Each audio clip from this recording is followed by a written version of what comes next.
Alors que les 2 derniers matchs de l'Algérie ont donné lieu à des scènes de violence et de pillage, les supporters des Fennecs ont remis ça dimanche soir lors de la qualification de leur équipe de cœur pour la finale de la Coupe d'Afrique des Nations. Un scénario qui laisse présager le pire en cas de victoire vendredi prochain. La fête nationale n'a pas été de tout repos pour Emmanuel Macron. Alors que la crise des Gilets jaunes se poursuit, un comité d'accueil était au rendez-vous pour huer le président et faire de l'événement une nouvelle tribune de la colère. Le Rassemblement national et ses alliés du groupe Identité et Démocratie n'auront pas de responsabilité institutionnelle à Bruxelles. Un revers après les bons résultats électoraux, mais qui peut également s'avérer être un atout pour l'avenir. Madame, monsieur, bonsoir. Un 14 juillet à la sauce algérienne. 3 jours après avoir saccagé une partie des Champs-Élysées, les supporters des Fennecs ont remis ça dimanche soir après la qualification de l'Algérie pour la finale de la Coupe d'Afrique des Nations. Une escalade des violences qui ne devrait pas s'arrêter tout de suite. Résumé avec Thibaut Bastide.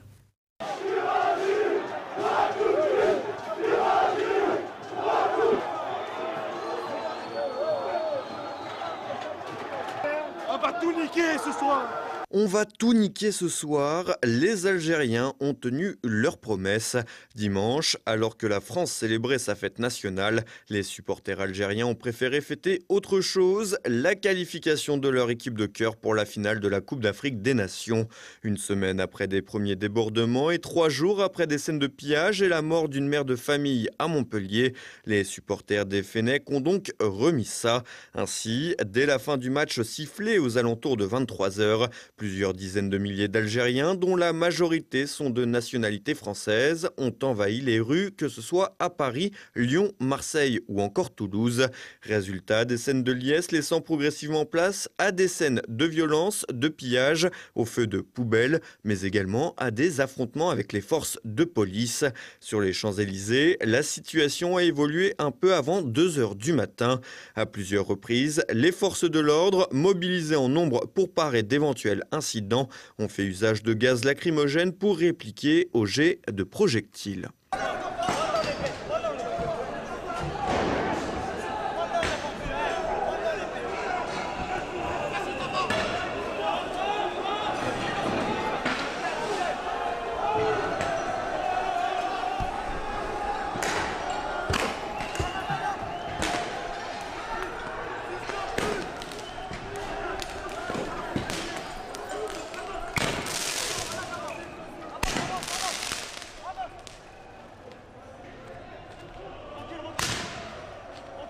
Une voiture aurait même percuté une barrière de sécurité avant de prendre la fuite. À Marseille, où le Vieux-Port avait été interdit d'accès, près de 4000 supporters ont tout de même réussi à pénétrer dans le périmètre. La préfecture de police faisait état lundi matin de 12 interpellations et 8 policiers et gendarmes légèrement blessés. Enfin, même constat à Lyon, des dizaines de véhicules ont été brûlés avec un bilan très lourd, 33 policiers blessés pour seulement 7 interpellations. Au total, 282 interpellations dans toute la France, donnant lieu à 249 gardes à vue, un bilan dont s'est félicité le ministre de l'Intérieur Christophe Castaner sur Twitter ce lundi matin. Pourtant, au vu des dégâts, le compte apparaît bien maigre. Après les violences de jeudi dernier, le scénario était tout écrit et il était certain que les supporters algériens allaient remettre le couvert dimanche soir en cas de qualification. Cependant, malgré les appels à la prudence et un dispositif de sécurité renforcé, rien n'est réellement fait pour empêcher une telle situation de se produire. En cause, les consignes passées au plus haut sommet de la hiérarchie afin de limiter les risques d'embrasement pour des raisons politiques évidentes. En effet, une réponse trop forte pourrait mettre le feu aux banlieues à forte densité immigrée, une retenue qui ne s'est pas appliquée aux Gilets jaunes. D'ailleurs, les supporters des Fennecs l'ont bien compris et n'hésitent pas à s'en donner à cœur joie. Après 3 nuits sous haute tension, rendez-vous est donc donné pour la finale vendredi soir contre le Sénégal et les Champs-Élysées devraient une nouvelle fois s'embraser. On travaille comme eux. Nous, chez nous, on me tchèp, ma fille normale. Mais eux, ils sont trop fous pour nous. Eux, ils viennent ici, foutent ta merde. Tu vois ce que je veux dire? Toi, là, je te parle. J'aime pas, ils vont venir. Si on les gagne, peut-être qu'ils vont quand même venir. Tu vois ce que je veux dire ou pas? Alors que nous, là, vendredi, on va leur faire un boulot. Ça sera fini. Un petit 2-0. Fini pour eux. Ils viendront plus quand je vais délivrer. 3 mois. 3 mois, ça sera fini pour eux. Et les Gilets Gilets jaunes investissent le 14 juillet pour sa 3e célébration de la fête nationale. Le président de la République a eu droit à un comité d'accueil assez peu chaleureux, une ambiance haute en couleurs pour des festivités très européennes. Festivités mouvementées pour Emmanuel Macron, sans surprise, alors que la crise des Gilets jaunes se poursuit depuis désormais 8 mois. Le 14 juillet constituait une fenêtre de tir idéale pour crier son mécontentement face à la politique du président français. L'arrêté préfectoral de Didier Lallement pour interdire toutes les manifestations n'aura donc pas suffi. L'arrivée d'Emmanuel Macron sur les Champs-Élysées à bord d'un commande-car a donné le ton de la journée. Des cris, des huées et des sifflets ont rythmé son passage.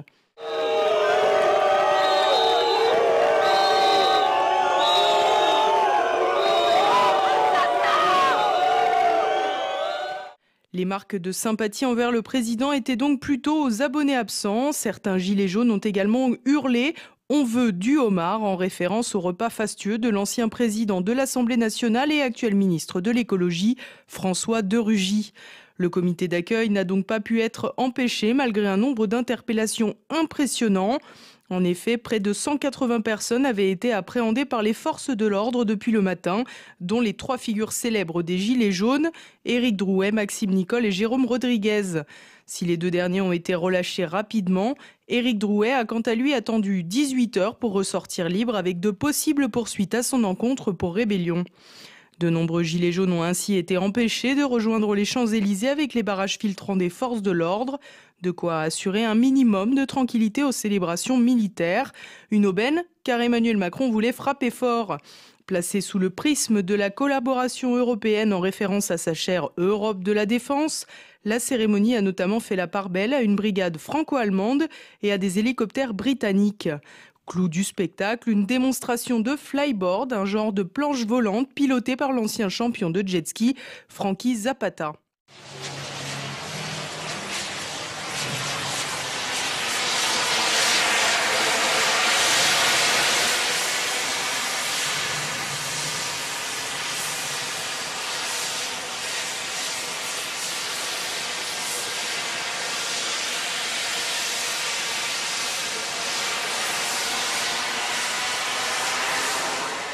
Fusil en main, l'homme avait la responsabilité de montrer cette plateforme montée sur des turboréacteurs, une nouvelle technologie qui pourrait être utilisée par les forces spéciales.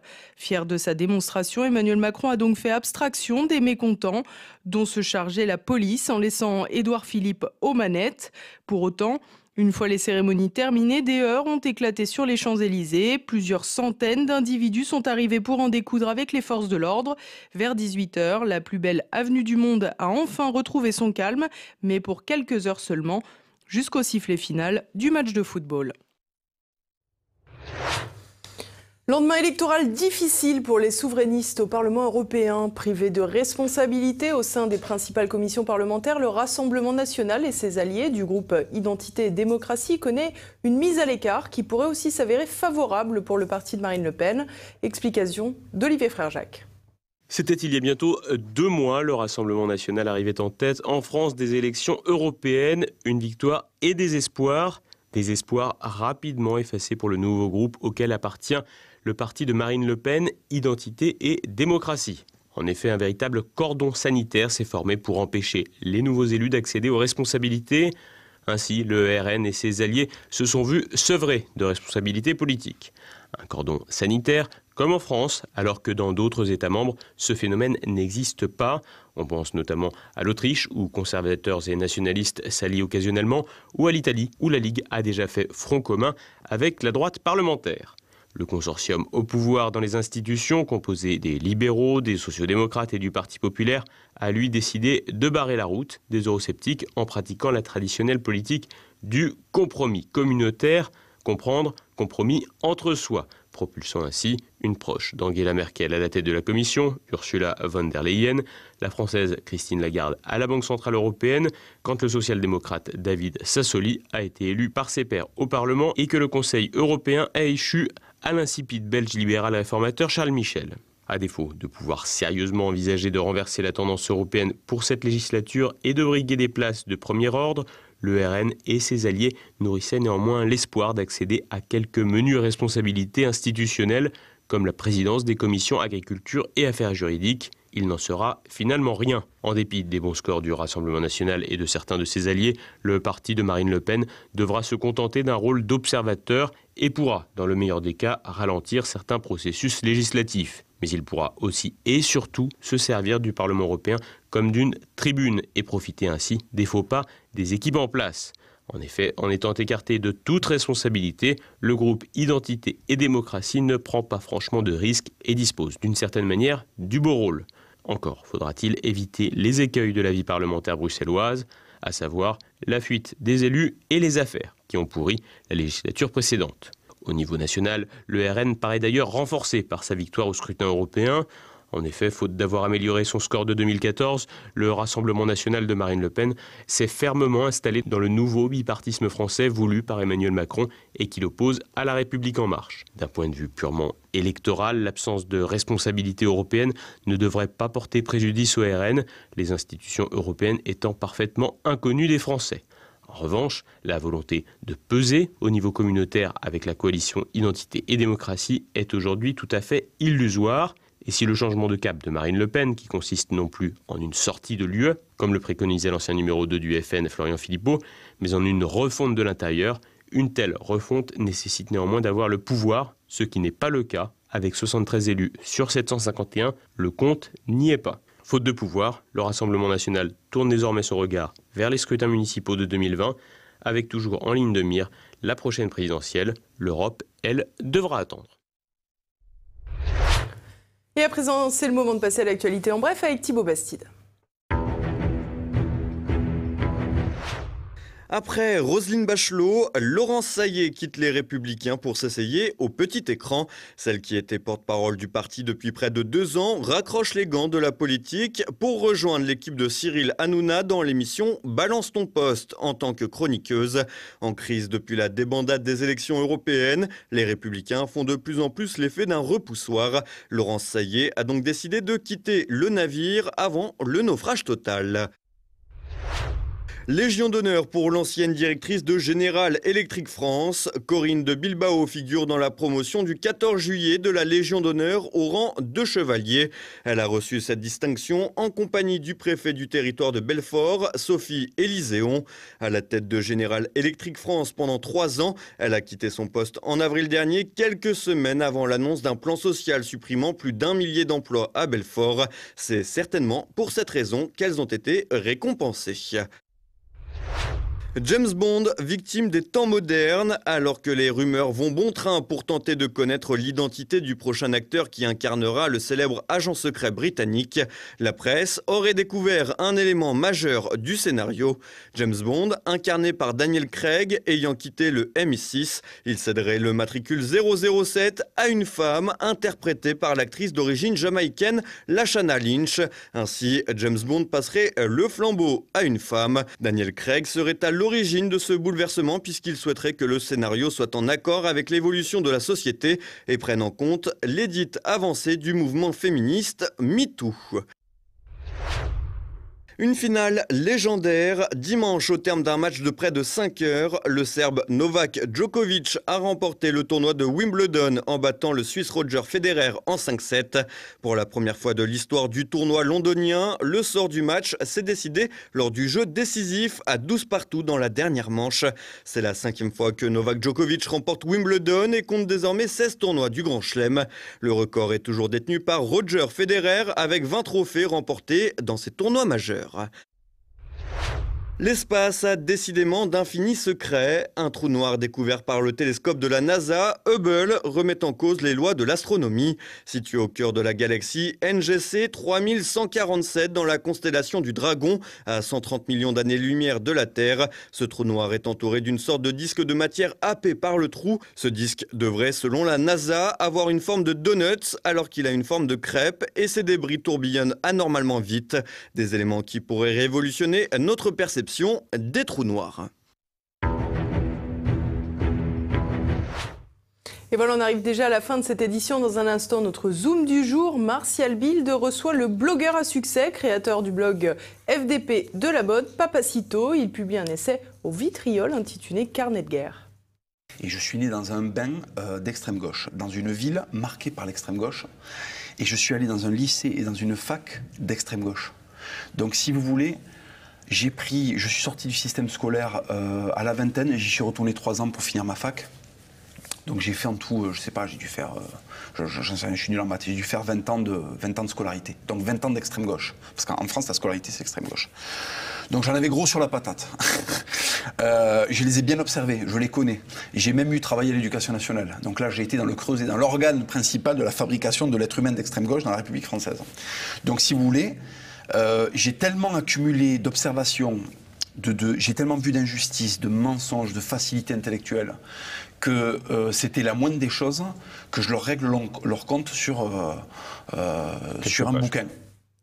Puis ce soir, retrouve également Politique Éco. Olivier Pichon reçoit le journaliste économique Pierre Jovanovic pour évoquer le risque de faillite de la Deutsche Bank. Tout de suite, évidemment, la France de Campagnol de Christian Combaz et mes libertés politiques avec François Billot de Lochner. C'est à présent la fin de cette édition. Merci pour votre fidélité. À demain.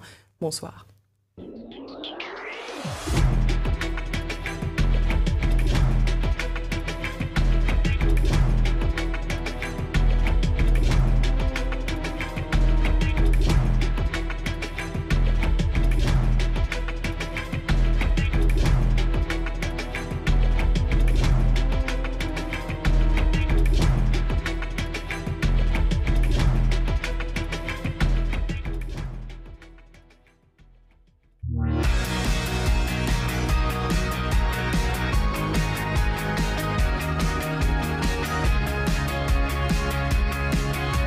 Deux ou trois choses m'obligent à revenir sur la fameuse canicule et sur le jeu détestable que jouent certains adultes devant la jeunesse à ce sujet.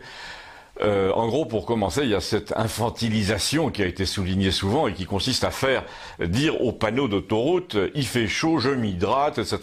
Une nouveauté toutefois, cette année, il l'écrivait 1 fois sur 2 en anglais, alors que vous imaginez bien que quand il fait chaud à Londres, personne ne vous dit, 1, de vous hydrater, et 2, ne vous le dit en français. Bon. Ensuite, il y a, et surtout, cette attitude grotesque, immédiatement soulignée par notre Gustave, qui consiste à faire monter n'importe quelle fille de 14 ans au micro pour lui demander ce qu'il faut faire. Le président de la République lui-même nous a fait le coup en février avec une Suédoise, là, dont le petit visage fermé rappelle les heures sombres de l'histoire de l'Union soviétique. Ensuite, pendant la canicule, il nous a dit non seulement que c'était la jeunesse qui avait raison contre le monde adulte, mais qui comptait bien qu'elle n'allait pas laisser en paix le monde politique. Il l'invitait même à lui rendre, disait-il, la vie impossible. En attendant, a dit Gustave, c'est lui qui empoisonne la nôtre, et il a fait remarquer que la dénonciation des travers du monde adulte par les enfants et les adolescents, ainsi encouragée et promue avec naïveté par notre propre président, eh bien cela fait partie des habitudes les plus détestables des régimes dictatoriaux. On la retrouve en Chine chez Mao Tse-tung, en Russie sous Staline en 1934, et chez les nazis à la même époque. L'idée que la jeunesse a le devoir de réformer ses aînés jusqu'à les contraindre, jusqu'à leur faire violence, est vraiment la base de la perversion du totalitarisme écologique. Aujourd'hui, c'est le cas. Demain, le tabac. Après-demain, le vapotage. Ensuite, on vous fera grief de manger du rôti de porc. Il y a un moment, dit Gustave, où il faudra bien clouer le bec à tous ces cons. Et le fait que le président de la République joue la carte dangereuse de l'ado qui donne des leçons à ses parents me paraît absolument terrifiant. S'il y a une profonde anomalie dans le régime, a-t-il dit, enfin plus profonde que les autres, c'est celle qui consiste à nous refaire le coup du monde nouveau qui va avoir la peau de l'ancien. En un sens, remarque, ça s'est passé exactement comme il dit, hein, ça a fait 50 millions de morts la dernière fois de l'ancien monde. Mais je préfère qu'on s'arrête avant, a-t-il dit, il y a un moment où le complexe de Peter Pan dans un monde de vieux va se heurter au principe de réalité, et j'aimerais bien, nous a encore dit Gustave, que ce moment ce soit maintenant. les vieux sont les plus nombreux, ils gardent quelques leviers dans ce pays, et le premier d'entre eux, dans un monde de marchands, c'est la consommation. À mon avis, a-t-il conclu, si les vieux disaient au président, votre reprise là, vous pouvez vous asseoir dessus, et si nous faisons des clubs d'entraide pour consommer moins, et pour résister à vos conneries par la résistance civile, eh bien, ils se mettraient à genoux en 3 mois, tous ces gens. Nous n'avons aucune vocation, dit Gustave, à être rééduqués par nos enfants et nos petits-enfants. Si c'est son fantasme au président, eh qu'il aille le satisfaire dans sa propre famille, une famille assez spéciale d'ailleurs, d'après ce que nous savons. Et c'est d'ailleurs peut-être l'explication de sa haine de la hiérarchie, mais pas chez nous, a répété Gustave, et surtout pas à nos dépens. Et nous sommes assez de son côté à cet égard. Donc ainsi a-t-il parlé avant de réclamer un paquet de tabac en disant, heureusement que les gosses ne sont pas admis à traîner là devant les comptoirs, parce qu'ils placarderaient mon nom et ma photo sur Facebook comme dangereux fumeurs. On y va tout droit. Tout droit, ça là c'est moi qui parle, je ne sais pas, mais quand même on y va un peu en effet. Et même si on musarde en route, le plus tard sera le mieux. Abonnez-vous, merci.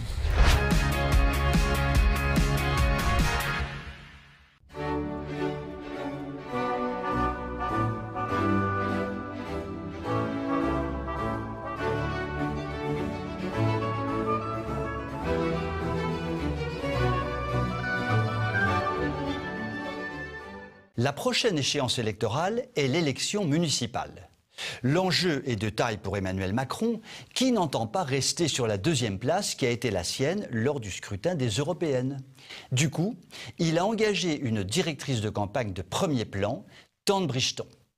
Quitte à avoir une première dame, autant qu'elle serve et pas uniquement à collecter des pièces jaunes ou à se trémousser le jour de la fête de la musique. Et Tante Bricheton était plutôt sur la réserve au moment de la crise des Gilets jaunes. Elle n'avait guère envie d'être définitivement cataloguée, comme ce fut parfois le cas, comme une Marie-Antoinette promise à l'échafaud sur les ronds-points. Ah non, n'est pas Marie-Antoinette qui veut. Avec la chaleur et l'été, les Gilets jaunes regagnent les boîtes à gants des voitures et Brigitte reprend donc, sauf votre respect, du poil de la bête. Dans une interview à RTL, elle explique qu'elle est éperdue d'admiration pour son Manu d'amour, entre guillemets, Atlas qui porte la voûte terrestre. Pour une ex-prof de lettres, sortir une bourde pareille, comme on dit, ça craint. Il n'y a pas plus de voûte terrestre que de beurre en broche. Atlas, en principe, porte le ciel. Mais bon, à Manu, rien d'impossible. En même temps que cette déclaration énamourée, Brigitte s'est lancée dans une tournée des popotes pour le compte de La République En Marche pour sauver ce qui peut l'être. Un petit tour à Lyon pour faire des sourires à l'ambigu Gérard Collomb, une virée à Marseille pour tenter de marquer des points dans la succession ouverte de Jean-Claude Gaudin, etc., etc. Tous les contacts sont bons à prendre. Pas de souci pour frayer avec les élus locaux des Républicains qui n'ont qu'une envie, c'est de se mettre à marcher pour ne pas reculer. Du côté de l'Élysée, on se veut rassurant. Voyons, mauvaise langue, il n'y a rien de politique dans tout cela. La première dame est tout à fait dans son rôle d'ailleurs. À Marseille, elle accompagnait juste Emmanuel Macron en déplacement. Il ne faut donc pas penser à mal. Ce qui est certain, c'est que Tantinette Bricheton est trop fine mouche pour ne pas savoir ce qu'en son temps Jacques a dû à sa Bernadette. Les pièces jaunes ou assimilées, cela se convertit assez bien en électeurs sonnants et trébuchants. Vous pouvez m'écrire si vous le voulez. À très bientôt.